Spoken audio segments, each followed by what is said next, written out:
Hi all, welcome to my channel. இன்னைக்கு நம்ம north Indian ஸ்டைல்ல ஒரு சூப்பரான மட்டன் கிரேவி செய்ய போறோம்.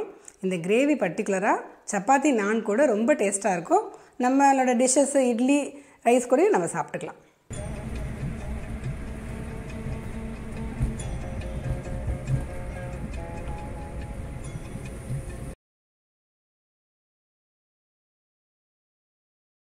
நம்ம கடையில இருந்து மட்டன் வாங்கிட்டு வந்துட்டோம். 1/2 கிலோ மட்டன் இருக்கு. இதை வந்து கொஞ்சம் கல் உப்பும் மஞ்சளும் போட்டு வாஷ் பண்ணி எடுத்து வச்சுக்கலாம்.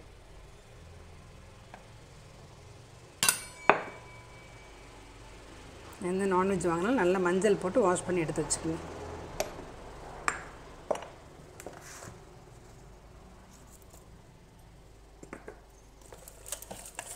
நல்லா பரட்டி வாஷ் பண்ணி எடுத்து வச்சுக்கலாம்.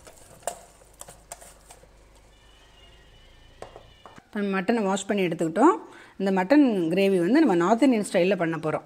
அதுக்கு ஃபஸ்ட்டு ஸ்டெப்பு இந்த மட்டனை வந்து மேரினேட் பண்ணிடணும். இந்த பொருட்கள்லாம் கலந்து அதுக்கு தேவையான பொருட்கள் என்னென்னு பார்த்துடலாம். தயிர் 1 கப்பு, கொத்தமல்லி தூள், வீட்டில் அரைச்சி வச்சுருக்க மிளகாத்தூள், நம்ம சாம்பார் எல்லாத்துக்கும் யூஸ் பண்ணுற தூள், இஞ்சி பூண்டு பேஸ்ட்டு, காஷ்மீரி சில்லி பவுட்ரு, இது கலருக்காக ஆட் பண்ணுறோம், ரொம்ப காரம் இருக்காது. உப்பு 1 ஸ்பூன் எடுத்துக்கோங்க.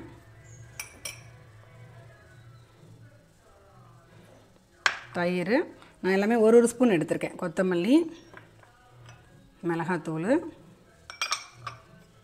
காஷ்மீரி சில்லி பவுட்ரு, இப்போ இஞ்சி பூண்டு பேஸ்ட்டு 1 ஸ்பூன் போட்டுக்கிட்டா போதும்.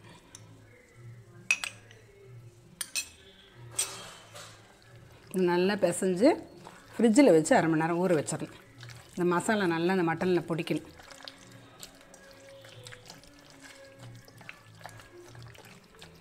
இந்த 1/2 மணி நேரம் ஊறுறதுக்குள்ளே நம்ம இதுக்கு தேவையான வெங்காயம் தக்காளியெல்லாம் அரிஞ்சு கிரேவிக்கு வந்து தயாராகிடலாம். கிரேவி செய்கிறதுக்கு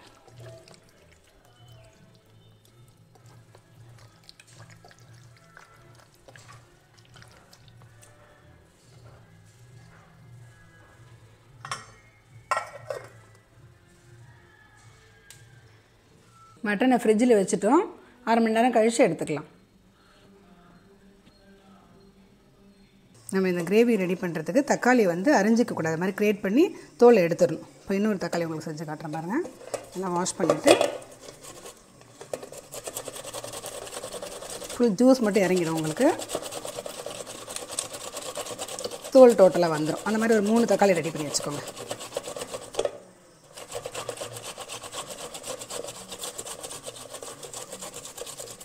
ஜஸ்ட் இதை நம்ம தூக்கி போட்டுடலாம் தோலை.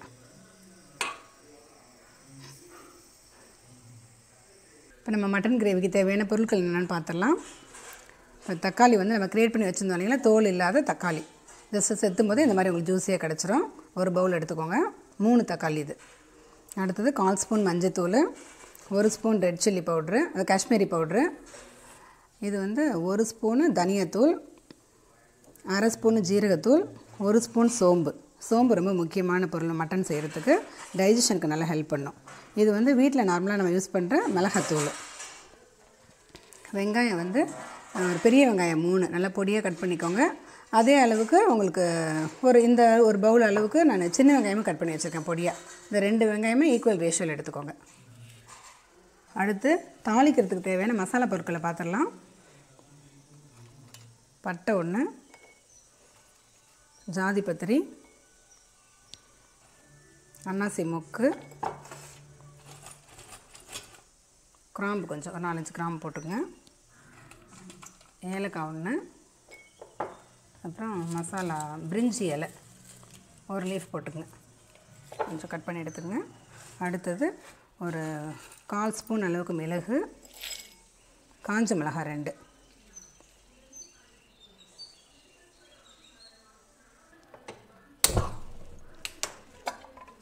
ஒரு ப்ரெஷர் பேன் யூஸ் பண்ணி செய்யுங்க, அப்போ தான் வதக்கிறதுக்கு உங்களுக்கு எல்லாத்துக்கும் நல்லாயிருக்கும். இப்போ பேன் கொஞ்சம் சூடானோடனே 1 ஸ்பூன் நெய் விட்டுக்கோங்க.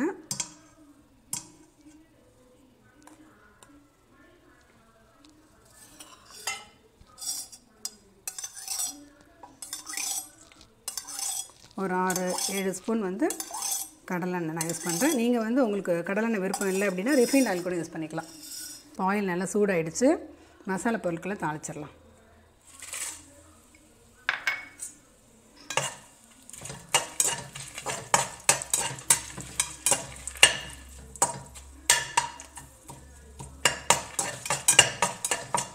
நான்வெஜ்ஜை பொறுத்த வரைக்கும் மசாலா பொருள் வந்து ரொம்ப முக்கியமானது. எல்லாத்தையுமே நீங்கள் ஆட் பண்ணாக்கா அதுலேயும் ஒரு மருத்துவ குணம் இருக்குது. உங்களுக்கு வந்து டைஜஷனுக்கு எல்லாத்துக்கும் நல்லா ஹெல்ப் பண்ணும். கண்டிப்பாக எல்லாத்தையும் சேர்த்து நீங்கள் வந்து ஃபஸ்ட்டு இனிஷியலாக ஒரு தாளிப்பு கொடுத்துருங்க. இப்போ நல்லா பொரிய ஆரம்பிச்சிருச்சு. இந்த ஸ்டேஜில் ரொம்ப கருக விட வேண்டாம். உடனே வெங்காயத்தை சேர்த்துருங்க.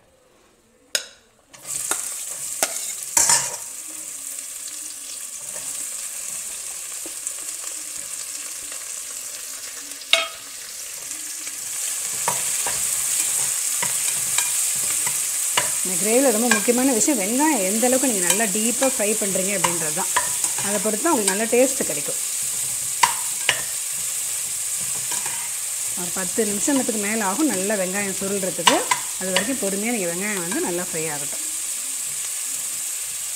வெங்காயம் பாருங்கள் நல்லா கோல்டன் ப்ரௌன் ஆகிடுச்சு. சிம்லேயே வச்சு வேக வச்சிங்கன்னா தான் உங்களுக்கு தீயாமல் நல்லா வரும். அதுக்கப்புறம் இப்போ வந்து வெங்காயம் கொஞ்சம் இந்த மாதிரி வந்த ஸ்டேஜில் லைட்டாக கொஞ்சம் தண்ணி ஊற்றிடுங்க. உங்களுக்கு அடியும் பிடிக்காது, வெங்காயம் கொஞ்சம் வெந்தும் கிடைக்கும் உங்களுக்கு.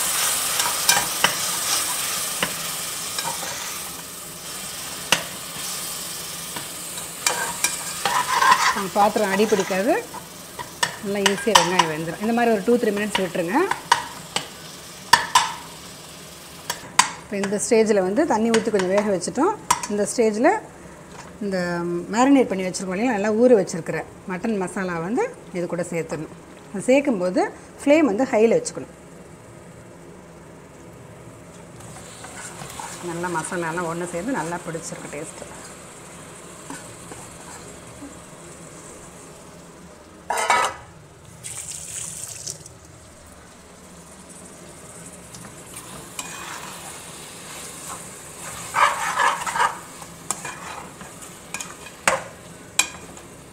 நல்லா ஒரு சூப்பரான டேஸ்ட்டு கிடைக்கும் உங்களுக்கு இந்த மாதிரி நீங்கள் ஊற வச்சு பண்ணும்போது.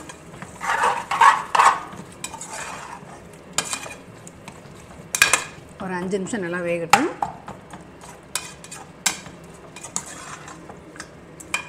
இப்போ 5 நிமிஷம் ஆயிடுச்சு. நம்ம ஒரு பொடியாக சேர்த்துடலாம். மசாலா பொடி எல்லாத்தையும் சேர்த்துடலாம். மஞ்சள், தனியாத்தூள், சோம்பு, Kashmiri red chilli powder, normal மிளகாய்த்தூள் வீட்டில் யூஸ் பண்ணுறது, ஜீரகத்தூள். இந்த எல்லா மசாலாவும் இந்த மட்டன் கூட ஒன்று சேரணும். நல்லா வாசம் கமகமன்னு வருது.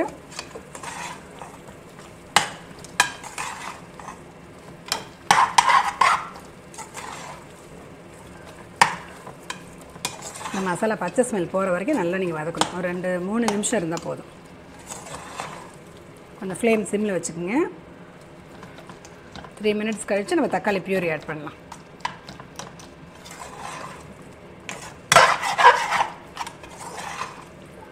கலரும் சூப்பராக வந்திருக்கு. நம்ம எதுவுமே எக்ஸ்ட்ரா கலர் எதுவுமே ஆட் பண்ணல. இந்த மசாலா பொடியில் உள்ளது ப்ளஸ் இந்த காஷ்மீரி சில்லி ரெட் பவுட்ரு அதனோடது. மசாலா நல்லா வெந்துருச்சு, பச்சை ஸ்மெல் எல்லாம் போயிடுச்சு. இப்போ இந்த ஸ்டேஜில் நம்ம தக்காளி கிரேட் பண்ணி வச்சுருக்கோம். தோல் இல்லாத தக்காளி, தோலை நீக்கிட்டு கிரேட் பண்ணியிருக்க தக்காளி ஒரு பவுல்.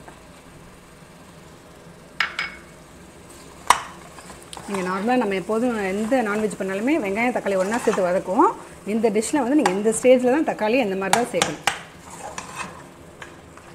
அப்போ தான் ப்ராப்பராக நார்த் இந்தியன் ஸ்டைலில் இதனோட வந்து டேஸ்ட் வந்து சூப்பராக உங்களுக்கு கிடைக்கும். இப்போ இந்த தக்காளி பியூரி ஆட் பண்ண உடனேயுமே சால்ட் போட்டணும்.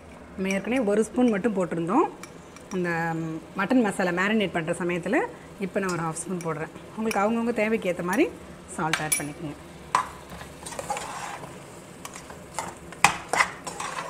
தக்காளி நல்லா வெந்து வந்துருச்சு.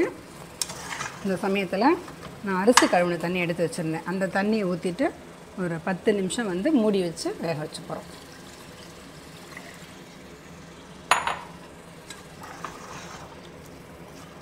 இந்த கிரேவியில் இன்னொரு ஸ்பெஷாலிட்டி என்னென்னா, நம்ம எல்லாமே நம்ம சவுத் இண்டியன்ஸ் வந்து நார்மலாக தேங்காய், சோம்பு, கசகசா அரைச்சி விடுவோம் நான்வெஜ்ஜுக்கு. இந்த தேங்காய் இல்லாமல் செய்கிறோம் நம்ம. இது ஒரு வித்தியாசமான சுவை கொடுக்கும் உங்களுக்கு. இப்போ கிரேவி வந்து கொதி வர ஆரம்பிச்சிருச்சு. இந்த சமயத்தில் ஒரு தட்டு வச்சு மூடிட்டு 10 நிமிஷம் சிம்மில் வச்சு வேக விடணும்.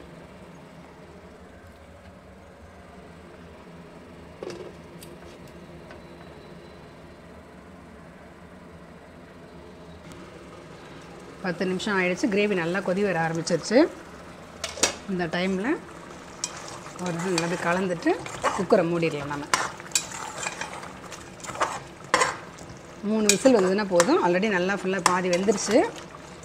கறி நல்லா வேகிறதுக்காக நம்ம வந்து மூடி வைக்கிறோம்.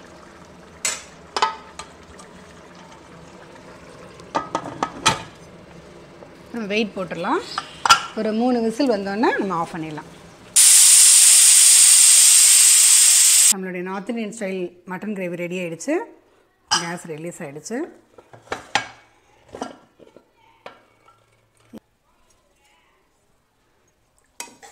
இதில் இப்போ லாஸ்ட்டு ஸ்டேஜில் ஒரு சீக்ரெட் இன்க்ரீடியன்ட் நம்ம வந்து தாளிக்க போகிறோம்.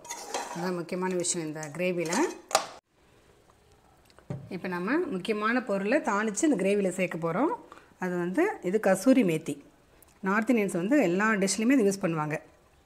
ஒன்றும் இல்லைங்க, நம்ம வெந்தயம் யூஸ் பண்ணுறோம் இல்லைங்களா, அதுக்கு பேர் தான் ஹிந்தியில் வந்து மேத்தி. அந்த வெந்தய கீரை வந்து காய்ந்த வெந்தயக்கீரை. இதனோட லிங்க் வந்து நான் டிஸ்கிரிப்ஷன் பாக்ஸில் கொடுத்துருக்கேன். தேவைப்படுறவங்க நீங்கள் ஆர்டர் பண்ணி வாங்கிக்கோங்க.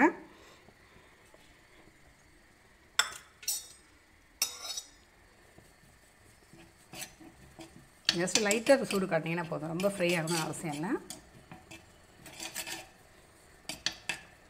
ரொம்ப நல்ல ஒரு ஸ்மெல் கொடுக்கும் அது. அது கூட ஒரு 1/4 ஸ்பூன் ஜீரகப்பொடி.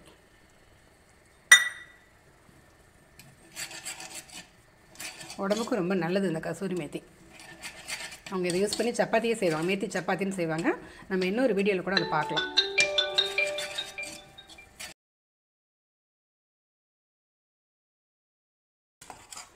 நம்முடைய north Indian style mutton gravy பாருங்கள் எப்படி இருக்குன்னு.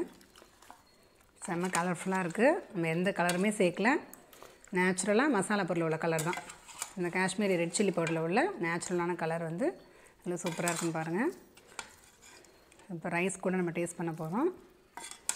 இந்த மட்டன் கிரேவி வந்து ரைஸ் கூட ரொம்ப சூப்பராக இருக்கும். நமக்கு ரைஸ் இல்லாமல் சரி வராது. நார்த் இந்தியன்ஸ் மெயினாக வந்து ஆலு பரோட்டா, சப்பாத்தி, நான் இது கூட சாப்பிடுவாங்க. எல்லாத்துக்கூடையும் ரொம்ப சூப்பராக இருக்கும். நம்ம வந்து நம்ம ரெகுலர் ஃபுட்டு நீங்கள் மார்னிங்கில் இட்லி செஞ்சு இந்த கிரேவி பண்ணிட்டிங்கன்னா கூட சூப்பராக இருக்கும்.